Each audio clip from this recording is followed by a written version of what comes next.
Welcome, ladies and gentlemen, to this, your Taurus February 2025 reading and forecast. Hi, I'm Nigel St. James, clairvoyant. Well, I must say we have a very good deck for you this month. It's painted by a guy called Luigi Scapini, I think, and who's a modern artist, but the art is Renaissance. And there's lots of references to things in European history and European tradition as well. So we will together look at them, and I'm sure that the pictures will have things to say to us and help us to determine what's going on with the cosmic energies. Now, you know, don't you, that I provide clairvoyant readings to people all over the world via FaceTime and Skype. And if you might be interested in those, or just curious, have a look at the description at the end of the video. It goes for about an hour and a half. Now, I charge for those. What I do not charge for, and which I also provide over FaceTime and Skype, is the spiritual gift of healing. It's for free.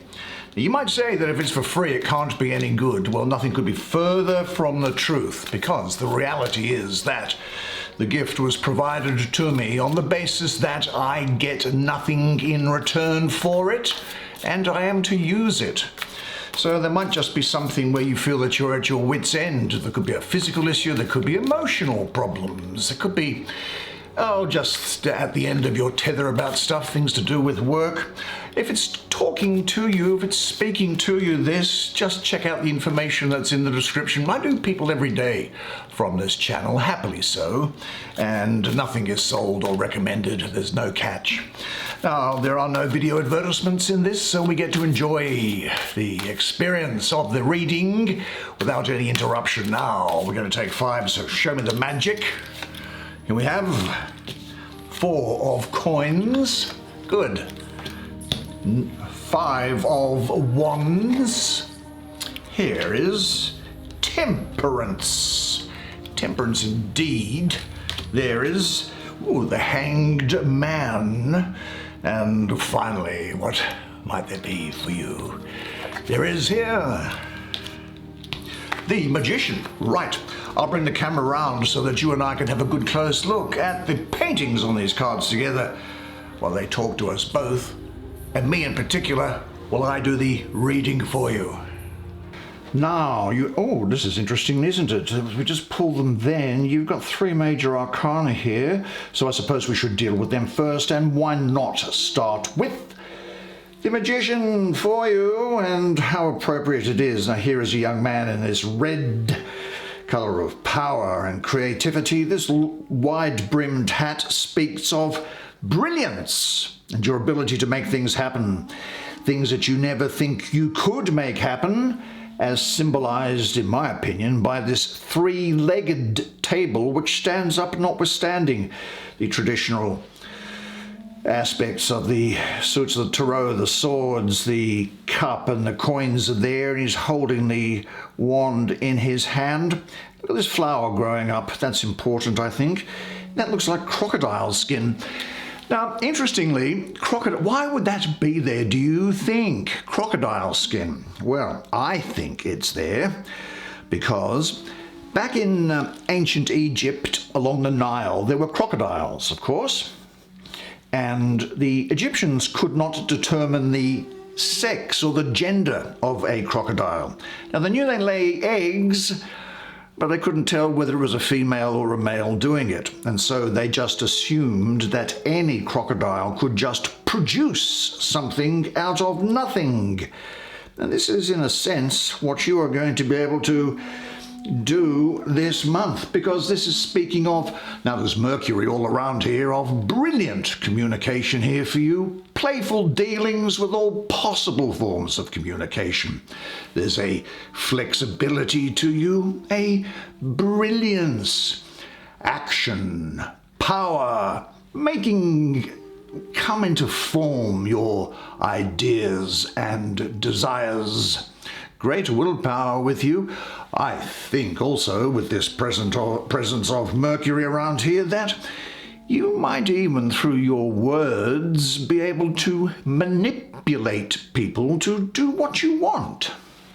This is really saying, I think, that now you have the opportunity to get out of a disempowered mindset of existence to an empowered reality of purpose-driven living.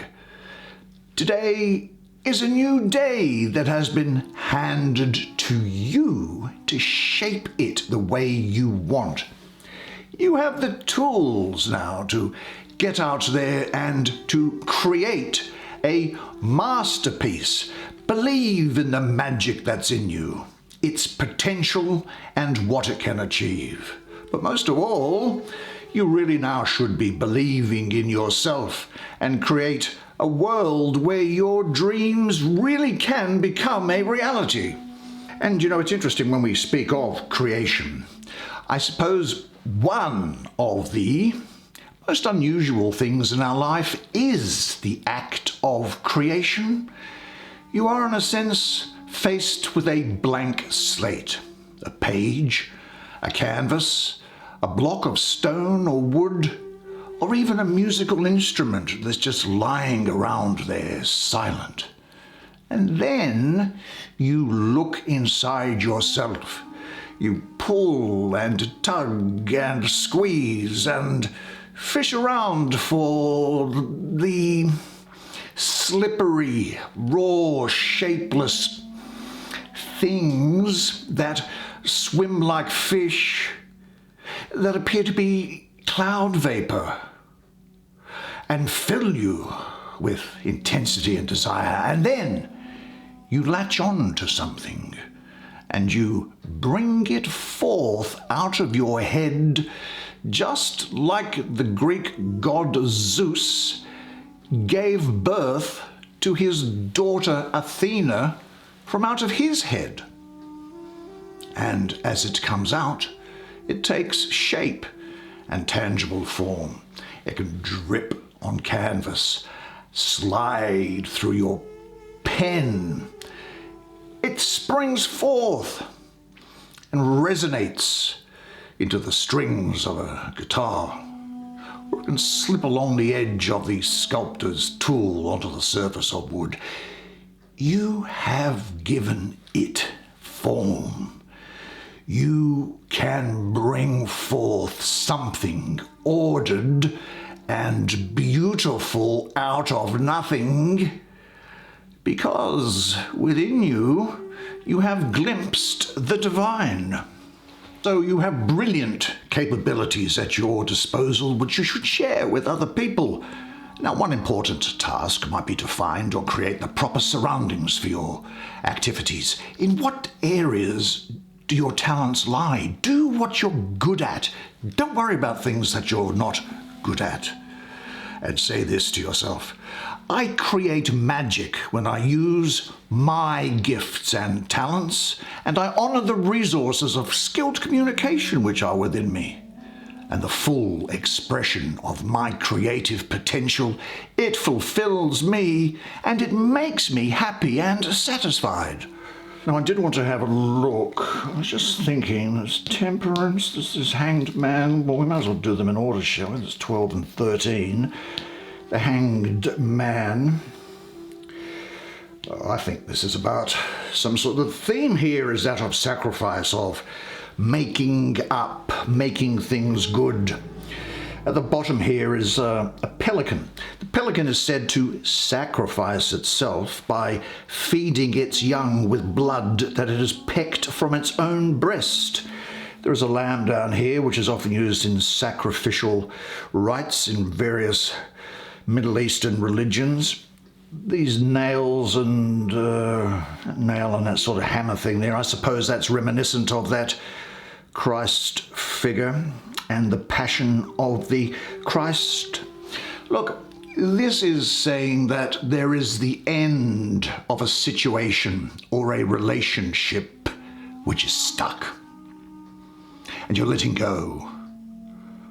You're giving up something in order to get more, surrendering, learning to see in a new way. And there's the necessity here of you breaking through old behavior patterns. There is something, though, I think of you also spreading your wings and learning to fly.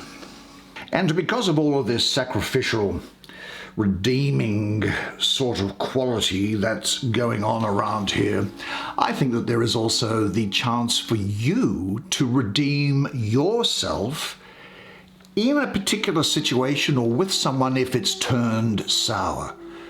Because you've now got the opportunity to put things right, almost as if this person's now bringing light down into the darkness here. And you are enabled to set things right again. And I think that this implies, because of the watery images that are down there, and they relate to the emotions for me, that the emotions are like water and should flow. So you could have the redemption or repair of a situation that is related to an emotional event. Maybe you're giving up something lesser for something which is more fulfilling emotionally.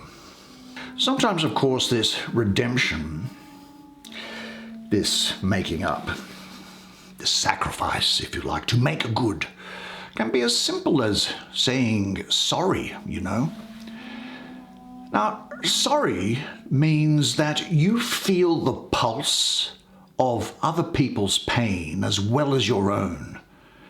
And saying sorry means that you take a share of that pain. And so it binds you together. It makes you as damaged or as whole as each other. Sorry is a lot of things. It's a hole which is refilled. It's a debt that has been repaid. Sorry is the wake of misdeed. It's the crippling ripple of consequence. Sorry is sadness, I suppose, just as knowing is sadness. Now, sorry is sometimes self-pity, but sorry really isn't about you. It's about the other person's to take or to leave. And self-pity, that is the suicide of the soul.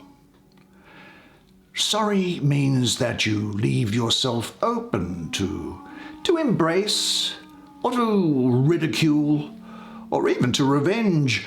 Sorry is a question that asks for forgiveness, because the beat of a good heart will not settle until things are set right and true. Now, sorry, of course, doesn't take things back. It pushes things forward. It bridges the gap. Sorry is a sacrament. It's an offering. It's a gift. And then we have what's in this center energy here. I think in the context of what we're doing, let it just percolate in my mind for a second. Well, here is an angel pouring from silver lunar vessel into the solar vessel of a lion. I suppose the sun rules Leo, and here the moon is there. And it's about mixing. It's about looking at things. It's about understanding in yourself what it is that you really seek. And in many respects, it's about relationship here. There's a combination of forces that come about as a result of relationship. This is something that you realize. Could also be here some success after dealings which have taken some time to sort out. There's a unification of opposites. There's the intermingling. And in this context, just following on from that Hanged Man card, When a problem arises between two people, it's very easy for one person to think the other person is the problem. However, if you think that way and make the other person the one in the black hat, the problem, if you make them the problem, then in effect you dehumanize them. That is, you don't look at them any longer as a person, but as a problem that needs to be fixed. And as this liquid is pouring from these two things and intermingling here, there's obviously emotion at play here. Keep in mind that emotions are feelings. They are not in word form. When someone wants to express in words what they are feeling, like their wants or their desires, their concerns and so on, then they take those feelings and they cycle them through their brain to try and come up with the best words to explain those feelings in a sensible sort of way. The words that they choose and the sentences they say, really, they're the best that they can come up with at the time. And if you listen only to the words, then you're going to miss a lot of the underlying meaning. I think that this is very much saying to you at present that relationships are living things that require care and nutrients to grow well. Well, the care is the love and the intention that you put into them. The nutrients are the things that you actually do. The quality time you spend together, the ways you support each other, the words of encouragement, and your communication skills. Well, they're the means that you use to tend the relationship. You see, the mistress or the master of the garden is the one who waters it, trims the branches, plants the seeds, and pulls out the weeds. Love is everything, ultimately. Well, real love is caring about the happiness of another person without any thought for what we might get for ourselves. So I think that this is a challenge for you to look inward in this phase of integrating opposites. Well, this transformation process, that's not going to tolerate any interference. Close your eyes and visualize a fountain of energy in your body. Bathe a while in this rejuvenating current and say, I equally value the light and dark within my own nature and in the nature of others. I am a well-integrated person. I surrender to the transforming powers of the divine. I am an open channel for creative energy. And then, well, it's not surprising that this turns up in this context, because this can be related to sometimes arguments between people, which we can say sorry to and redeem, which could well have happened, which you can fix up, and remembering relationships. And I think that's what this is dealing with here, where there's just a bunch of people in this image just digging around and carrying on. It's Saturn in the first decan of Leo. Leo and Saturn don't really get on with each other. Leo is ruled by the sun, and it's in Aquarius, it's diametrically opposed to Leo on the zodiac wheel. So it's in opposition. And Leo wants to be creative and express itself, and Saturn can be cold and dense and wants to set boundaries in here. And Leo, of course, is a fire sign in a fire suit here in Wands. And added to the number 5 that's there, I have a mystical association with Mars, which brings fire as well, which can bring about arguments. Now, so there could be some feeling here where you felt restricted, some unfulfilled desire, or embittered about something going on in a relationship. Because the creative power of the lion is blocked by Saturn, and the free flow of energy was restricted, maybe began to stagnate. You could find that there is some conflict or tension or competition around, and you might feel that this is impacting on your ability just to enjoy yourself. But look, conflict can be positive. You can get things sorted out, particularly in relationships. Because, look, when you're on your deathbed, the only thing you're going to be thinking about are the relationships that you've had in your life. Now, this could point to competition with someone who's got the same type of looks that you have, who's as attractive as you are, the same resume or something like that. Take things one step at a time. Don't get overwhelmed. But because this card is here, you are ready to face any situation of conflict and do something about it. So go step by step. Take everything a little easier. And say this: I am more and more capable now of expressing my feelings and my creativity in relationships. Anyway, everything turns out well for you, as usual, because this is about power, having enough, the good things in life. Here we have, looks like The Flying Nun. Do you ever remember? No, you're probably too young to remember that show called The Flying Nun.